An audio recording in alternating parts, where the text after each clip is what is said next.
and my today's topic is Shakespearean Romance.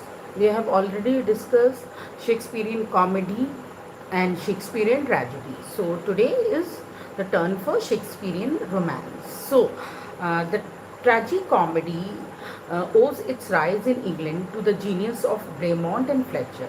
So these two were two younger contemporary of Shakespeare who started, who have been credited with starting tragicomedy in England. So they questionably influenced Shakespeare in the last play like the Cymbeline, the Winter Tale, and the Tempest. Tempest, which is considered as one of the greatest plays of Shakespeare. There is a scholar believe that it is the quintessence of the quintessence. His own manner in comedy was moving steadily in the same direction in the closing year of the 16th century, means Shakespeare own manner.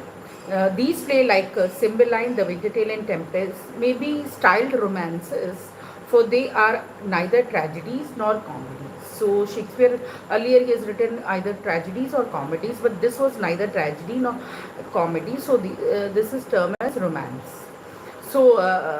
It is a mixture of both. With like it is tragedy also, it has tragic element also, it has comic element also, and with other characteristic beside, which explain the title.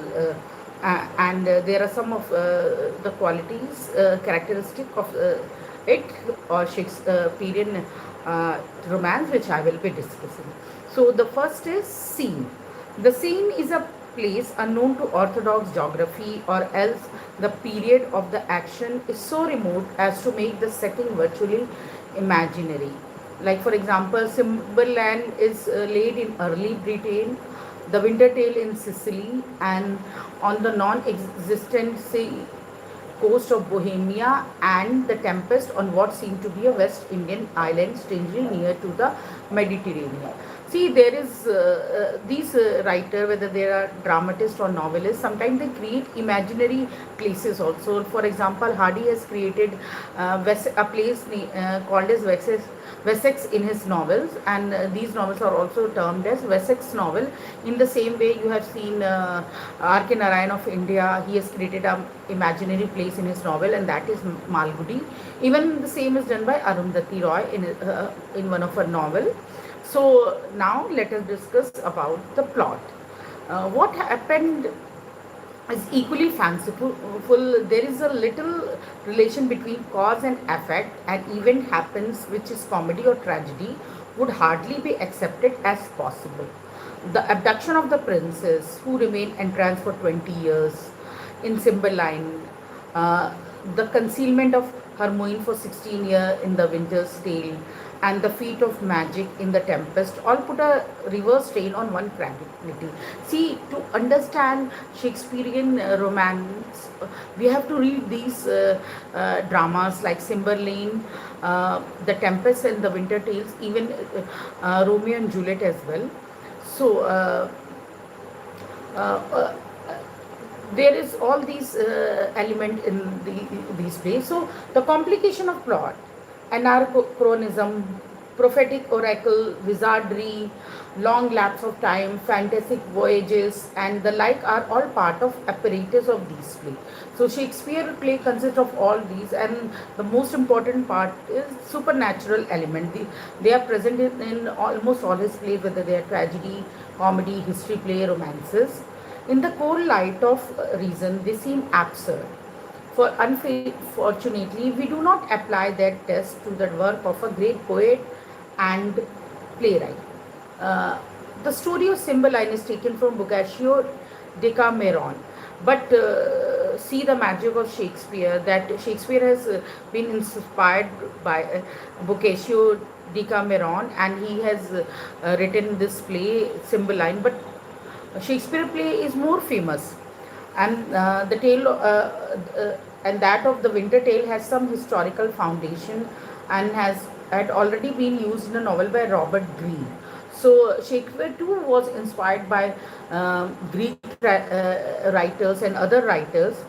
As for the Tempest, Rudyard Kipling suggested that it might have been inspired by the yarns of a sailor back from a voyage to the West Indies. from whom Shakespeare may have met or overheard in a Thameside taverns. See, in those days, only people were writing either drama or poetry. There were no such critical writing or prose work. Otherwise, we would have known more about Shakespeare, that how Shakespeare has been inspired by writing all these plays. Was he inspired by Sealer, or is he borrowed the story or inspired by the story from somebody else? Bernard Shaw comment on these matters is typically downright. Plot, he say, has always been the curse of serious drama, and indeed of serious literature of any kind. It is so out of place there that Shakespeare never could invent one. Unfortunately, instead of taking nature's hint and discarding plot, he borrowed them all over the place and got into trouble through having to unravel them in the last act, especially in The Two Gentlemen of Verona and Cymbeline.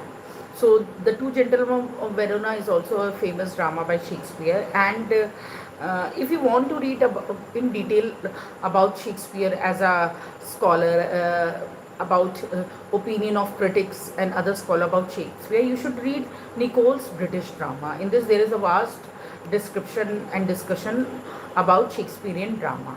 And if you want to read about Cymbeline, then there is a book from Cymbeline Refinish. You can read about it in that. So now coming to the atmosphere.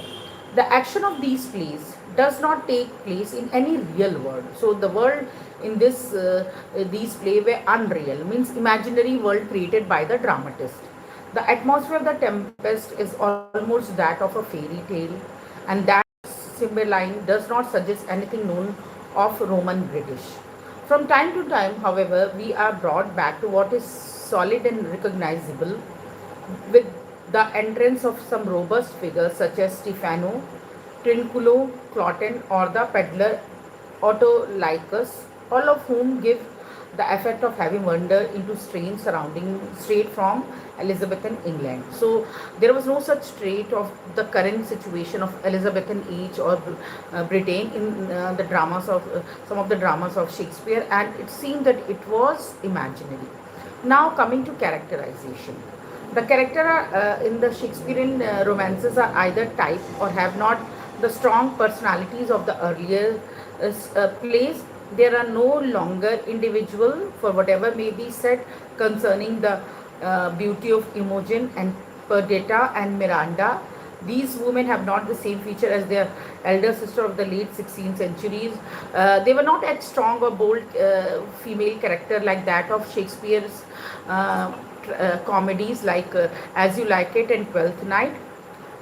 Iachimo is a weekend Iago, Leontes a weekend Othello, and Ferdinand on nonentity compared with Benedict artificially replaces the earlier fidelity to character. So there are not strong men character also like that of Shakespearean tragedy, like Hamlet in Hamlet and King Lear in King Lear. Then supernatural element. This is one of the most important aspect of Shakespearean drama. The supernatural is prominent in at least two of the plays, Cymbeline and the Tempest, and the third, The Winter's Tale, introduces the Delphic oracle.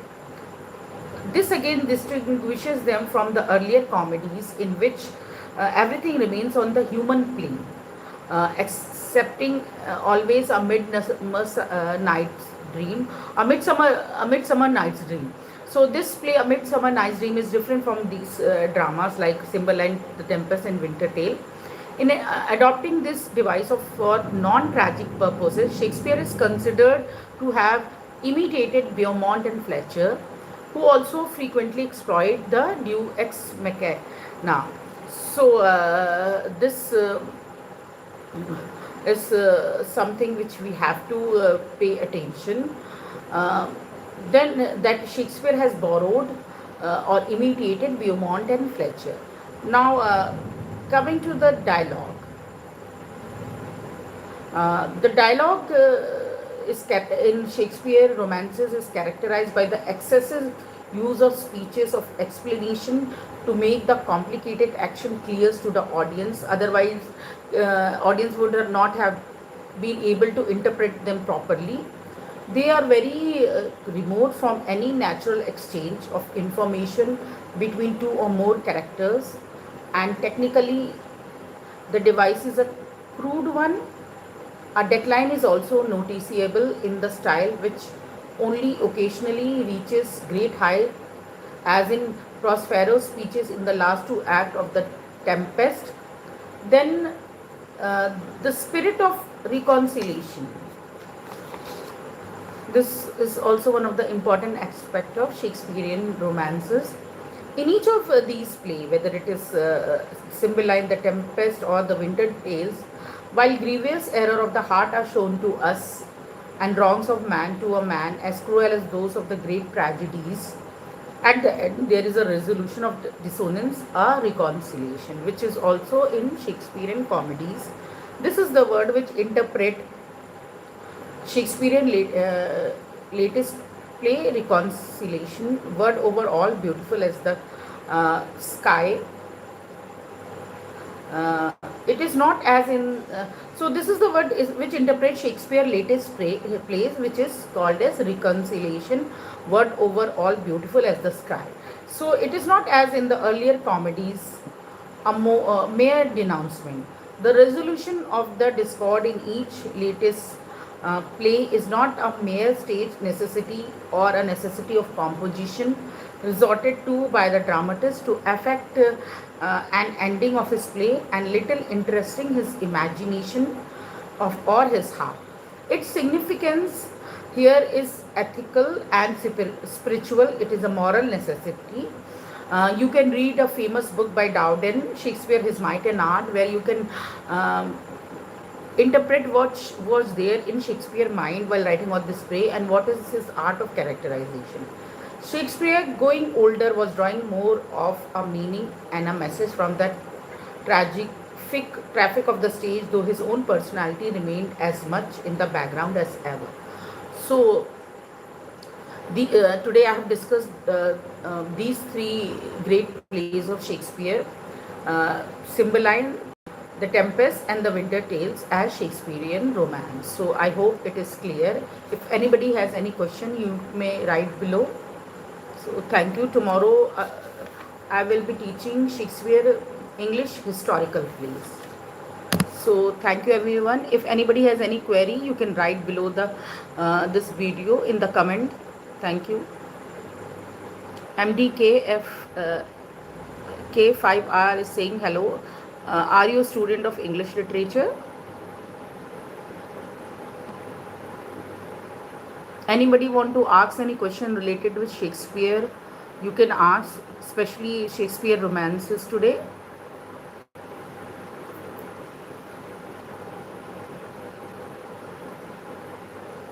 Anybody wants to have any query? So thank you everyone. Tomorrow I will be discussing Shakespearean historic play. Thank you.